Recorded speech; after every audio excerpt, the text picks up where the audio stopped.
మీ business ఏదైనా మీ ఊర్లో promotion చేయాలంటే అది సుమన్ టీవీతోనే సాధ్యం. ఇప్పుడే సంప్రదించండి. ఈరోజు హన్మకొండ బీఆర్ఎస్ పార్టీ కార్యాలయంలో సంఘటిత అసంఘటిత కార్మికుల ప్రతినిధుల రౌండ్ టేబుల్ సమావేశం ఉదయం 10 గంటల నుంచి 1 గంట వరకు కొనసాగింది. ఇందులో కేంద్ర రాష్ట్ర ప్రభుత్వాలు కార్మిక వ్యతిరేక చర్యలకు, చిరు వ్యాపారుల పొట్టగొట్టే కార్యక్రమాలకు వ్యతిరేకంగా మరి కొన్ని తీర్మానాలు చేసుకోవడం జరిగింది.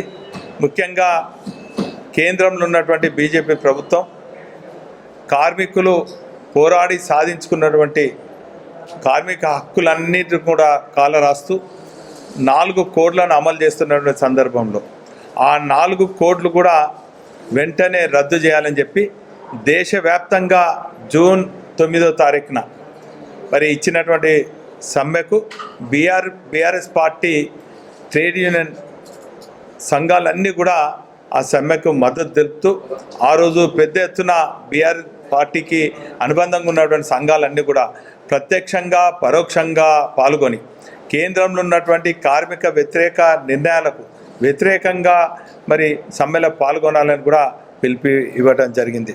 ఇదే కాకుండా మొన్న ఈ నగరానికి మిస్ వరల్డ్ కాంటెస్ట్ సందర్భంగా వస్తున్నటువంటి వారిని దృష్టిలో పెట్టుకొని ఈ నగరంలో ఉన్నటువంటి చిరు వ్యాపారుల కొట్టగొట్టే విధంగా వారు చేసుకున్నటువంటి వ్యాపారాలన్నీ కూడా అకారణంగా అక్రమంగా మరి ఎక్కడికక్కడ విధ్వంసం చేసి ఒక్కొక్క చిరు వ్యాపారికి 2 లక్షల నష్టం చేసినటువంటి ఈ నగర కార్పొరేషన్ ఈ రాష్ట్ర ప్రభుత్వానికి వ్యతిరేకంగా కూడా మరి తీవ్రంగా ఖండిస్తున్నాం. వెంటనే వారికి నష్టపరిహారం ఇవ్వాలని చెప్పి ఈ రౌండ్ టేబుల్ మరి తీర్మానం చేయడం జరిగింది. వాస్తవంగా 2014లో మరి పార్లమెంట్లోనే ఆనాడు మా బీఆర్ఎస్ పార్టీ పార్లమెంట్ సభ్యులు కూడా మరి ఈ చిరు వ్యాపారులకు మరి హక్కుల కోసం ఒక చట్టాన్ని తీసుకొచ్చడం జరిగింది. చట్టాలు తీసుకొచ్చుడు మరి బీజేపీ బాధ్యత. అదేవిధంగా చట్టాలను కూడా కాలరాసుడు కూడా వాళ్ళే. ఈరోజు మరి పార్లమెంట్లో చట్టాలు చేసినటువంటి వాటికే మరి ఈరోజు హక్కు లేకుంటే మరి పేద మధ్య తరగతి వాళ్ళు ఏ తీరుగా జీవించాలి, వాళ్ళ బతుకు తెరువు ఏందని చెప్పి ఈరోజు కేంద్ర రాష్ట్ర ప్రభుత్వాలను మా కార్మికులందరూ కూడా మరి ప్రశ్నిస్తున్నారు. అదేవిధంగా మరి ఇక్కడ ఉన్నటువంటి గతంలో తెలంగాణ తొలి ముఖ్యమంత్రి కేసీఆర్ గారు ఒక కార్మిక బంధువుగా మరి కార్మిక చట్టాలను అనేక కార్మిక సంక్షేమం కోసం ఎన్నో చట్టాలు తీసుకొచ్చి ఆ రోజు భవన నిర్మాణ కార్మికులందరికీ కూడా ఉన్నటువంటి 3-4 లక్షల క్లెయిమ్ను 6,50,000 తీసుకొచ్చి మరి ఈరోజు కార్మిక బంధువుగా ఉన్నటువంటి సందర్భం. గత 10 ఏళ్ళ నుంచి మరి ఎక్కడ కార్మికుడు ఇన్సూరెన్స్ చేసుకున్నా కూడా ఖచ్చితంగా క్లెయిమ్ వారికి దెబ్బ తాకినా, చనిపోయినా, ప్రమాదంలో కన్నుపోయినా, కాలుపోయినా కూడా వెంటనే ఆ క్లెయిమ్స్ వచ్చేది ఆ ప్రభుత్వంలో. కానీ ఈరోజు చూసినట్టయితే కేవలం హన్మకొండ జిల్లాలో ఉన్నటువంటి కార్మిక శాఖ ఆధ్వర్యంలోనే సుమారు 4,000 క్లెయిమ్స్ ఆగిపోయినాయి. మేమందరం కూడా డిమాండ్ చేస్తున్నాం, రాష్ట్ర వ్యాప్తంగా కార్మిక శాఖలో ఉన్నటువంటి క్లెయిమ్స్ అన్నిటిని కూడా వెంటనే మరి మంజూరు చేయాలి. మా కార్మిక కుటుంబాలను ఆదుకోవటమే కాకుండా కార్మిక శాఖ అధికారులందరూ కూడా ఈ వేసవిలో అనేక కార్మిక కుటుంబాలను ఆదుకునే విధంగా కొన్ని అడ్డాల మీదకి వచ్చి రెన్యువల్ చేయాలి, అది చేయలేదు. మరి చలివేంద్రాలు పెట్టాలి, అది లేదు. మా కార్మికులకు ఉల్లాసంగా మరి క్రీడలు నిర్వహించాలి, అది లేదు. కార్మికుల సంక్షేమం కోసం వైద్య పరీక్షలు చేయాలి, అది లేదు. ఈ రాష్ట్ర ప్రభుత్వం కార్మిక వ్యతిరేక నిర్ణయాలు తీసుకుంటూ కార్మిక లోకాన్ని అంతా కూడా మరి నష్టపరుస్తున్నది, వారిని అన్ని రకాలుగా అంచివేస్తున్నది. కాబట్టి ఈ రౌండ్ టేబుల్లో ఈ కార్మిక వ్యతిరేకంగా ఉన్నటువంటి నిర్ణయాలను వ్యతిరేకంగా మరి సోమవారం రోజు పెద్ద ఎత్తున మా బీఆర్ఎస్ పార్టీకి మరి అనుబంధంగా ఉన్నటువంటి సంఘాల ఆధ్వర్యంలో కలెక్టర్ ఆఫీస్ను ముట్టడి కార్యక్రమం కూడా చేస్తామన్నటువంటి ధర్నా కార్యక్రమం కూడా నిర్వహించాలని చెప్పి తీర్మానించుకోవడం జరిగింది. ఇదే విధంగా మరి 27వ తారీఖున పెద్ద ఎత్తున ధర్నా కార్యక్రమం కూడా మరి నిర్వహించాలని చెప్పి నిర్ణయం తీసుకోవడం జరిగింది. ఇదే కాకుండా మరి ఈ సంవత్సరం కాలం నుంచి కాంగ్రెస్ ప్రభుత్వం వచ్చినప్పటి నుంచి మరి అసంఘటిత రంగంలో ఉన్నటువంటి మా ఆటో కార్మికులందరూ కూడా మరి వారి ఆటో జీవనోపాధి కోసం కొనసాగిస్తున్న ఆటో మరి నడవలేక ఆర్థికంగా ఇబ్బందులకు దారితీస్తూ ఆత్మహత్యలకు దారితీస్తుంది కాబట్టి మరి ఈ ఆత్మహత్యలను ఆపే విధంగా వారికి మనోధైర్యం ఇచ్చే విధంగా వారికి అండగా ఉండేదానికి బీఆర్ఎస్ పార్టీ మరి అనేక కార్యక్రమాలు చేసింది. మరి ఈ సందర్భంగా మరి 27వ తారీఖు రోజున 29వ తారీఖున మా నగరంలో ఉన్నటువంటి ఆటో కార్మికుల అడ్డాలపైన అదేవిధంగా ఆటో కార్మికుల స్థితిగతులు అధ్యయనం చేసేదానికి ఆ కుటుంబాలను కూడా సందర్శించడం జరుగుతుంది.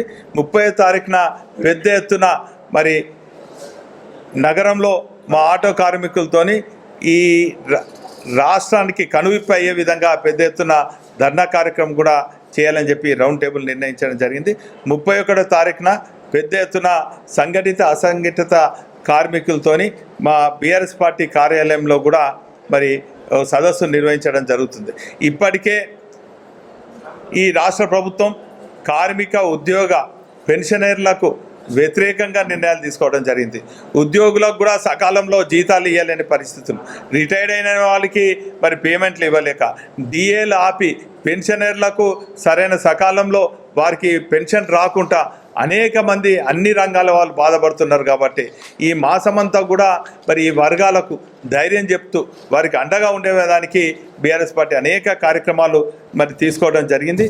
అదేవిధంగా అనేక ప్రాంతాలలో పనిచేస్తున్న మా కార్మికులకు ఈఎస్ఐ పిఎఫ్ కూడా కనీస వేతనాలు కూడా అమలు చేస్తలేరు. కాబట్టి ఖచ్చితంగా ఈఎస్ఐ పిఎఫ్తో పాటు కనీస వేతనాలు కూడా మరి ఖచ్చితంగా అమలు చేయాలని చెప్పి ఈ రాష్ట్ర ప్రభుత్వాన్ని మేము డిమాండ్ చేస్తున్నాం. అదేవిధంగా మున్సిపల్ మరియు నగర పంచాయతీ కార్మికులకు కనీస వేతనాలు అంటే వాస్తవంగా కనీస వేతనాలు 26,000 రావాలి. మరి ఇక్కడ మాత్రము 10,000, 5,000, 12,000, 18,000 కన్నా ఎక్కడ ఇస్తలేరు. కనీస వేతనాలు ఇచ్చే వరకు కూడా ఖచ్చితంగా ఈ ప్రభుత్వానికి వ్యతిరేకంగా మా కార్మిక లోకమంతా కూడా మరి దశల వారీగా ఆందోళన కార్యక్రమం చేపడతామని కూడా ఈ సందర్భంగా తెలియజేస్తున్నాం. అదేవిధంగా ఆర్టీసీని వెంటనే ప్రభుత్వం విలీనం చేసి మరికి రావాల్సినటువంటి బకాయిలన్నీ కూడా చెల్లించాలని చెప్పి ఈరోజు ఈ రౌండ్ టేబుల్ సమావేశం మరి నిర్వహించడం జరిగింది. బీడీ కార్మికులకు పెన్షన్ మరి వాస్తవంగా ఎక్కడ కూడా మరి బీడీ కార్మికుల ఆరోగ్య పరిస్థితి మంచిగా లేదు, ఆర్థిక పరిస్థితి మంచిగా లేదు. ఖచ్చితంగా ఈ రాష్ట్ర ప్రభుత్వం చొరవ తీసుకొని బీడీ కార్మికులకు రావాల్సినటువంటి మరి చట్టంలో పొందుపరిచిన హక్కులన్నీ కూడా వారికి వచ్చే విధంగా నిర్ణయం చేయాలని చెప్పి ఈరోజు ఈ రౌండ్ టేబుల్ సమావేశం నిర్వహించడం జరిగింది. ఈ తీరుగా మరి గతంలో కూడా చెప్పడం జరిగింది. మరి ఉన్నతమైనటువంటి చదువులు చదివి మరి పొట్ట కోటి కోసం జీవనోపాధి కోసము ఈరోజు గిగ్ వర్గాలుగా ఉన్నటువంటి లక్షలాది మందికి కూడా ఇన్సూరెన్స్ అన్నారు. ఈరోజు గిగ్ వర్కర్స్ పరిస్థితి చాలా దారుణంగా ఉన్నది. మరి పొట్టకూటి కోసం ఎవరైనా ఆర్డర్ ఇస్తే స్విగ్గీలో జొమాటోలో ఇక్కడ ఆర్డర్ ఇస్తే డెలివరీ చేసే క్రమంలో ఆ గృహాలలో ఉన్నటువంటి కుక్కలు వెంబడి పడితే బిల్డింగ్ల మించి తిరిగి మరి పడి చనిపోయినటువంటి పరిస్థితులు, ఇళ్లకి వెళ్ళి ఆ కుక్కల భయానికి మరి అక్కడ యజమానులు కూడా దారుణం చేస్తే కాళ్ళు చేతులు ఇరిగినటువంటి పరిస్థితులు. మరి ఈ తీరుగా గిగ్ వర్కర్స్ కూడా ఇన్సూరెన్స్ ఉన్నారు, వాళ్ళను కూడా పట్టించుకుంటలేరు. ఈ తీరుగా అన్ని వర్గాల ప్రజలను మరి దగా చేసి దోపిడీ చేసి మరి ఈరోజు ఈ రాష్ట్ర కేంద్ర ప్రభుత్వాలన్నీ కూడా మరి కార్మిక వ్యతిరేక నిర్ణయాలకు ఉద్యోగ వ్యతిరేక నిర్ణయాలకు నిరసనగా మరి కార్యక్రమాలు దశల వారీగా చేపడతామని కూడా ఈ సందర్భంగా తెలియజేస్తున్నాను. అదేవిధంగా ప్రత్యేకించి మరి కార్మికులు పోరాడి సాధించుకునే హక్కులన్నీ కూడా కేంద్రంలో ఉన్నటువంటి బీజేపీ ప్రభుత్వము ఆ హక్కులను కాలరాస్తూ 4 కోడ్లను తీసుకొచ్చినటువంటి వాటికి వ్యతిరేకంగా కూడా జూన్ 9వ తారీఖున మరి మా సమ్మె కూడా నిర్వహించబోతున్నాం. దానికి ఖచ్చితంగా ఈ సంఘాలన్నీ కూడా మద్దతు తెలుపుతుంది. వెంటనే మరి ఆ కార్మిక కోడ్లన్నీ కూడా కార్మిక వ్యతిరేక కోడ్స్ అన్నీ కూడా మరి ఉపసంహరించుకోవాలని చెప్పి ఇటు కేంద్ర ప్రభుత్వాన్ని అదేవిధంగా మరి రాష్ట్ర ప్రభుత్వాన్ని కూడా కార్మిక వ్యతిరేక నిర్ణయాలకు మరి వ్యతిరేకంగా మా పోరాటం కొనసాగుతుంది. ఇప్పటికైనా కూడా కేంద్ర రాష్ట్ర ప్రభుత్వాలు కార్మికులు పోరాడి సాధించుకున్న హక్కులన్నీ కూడా మరి వెంటనే అమలు చేయాలని చెప్పి మేము డిమాండ్ చేస్తాం.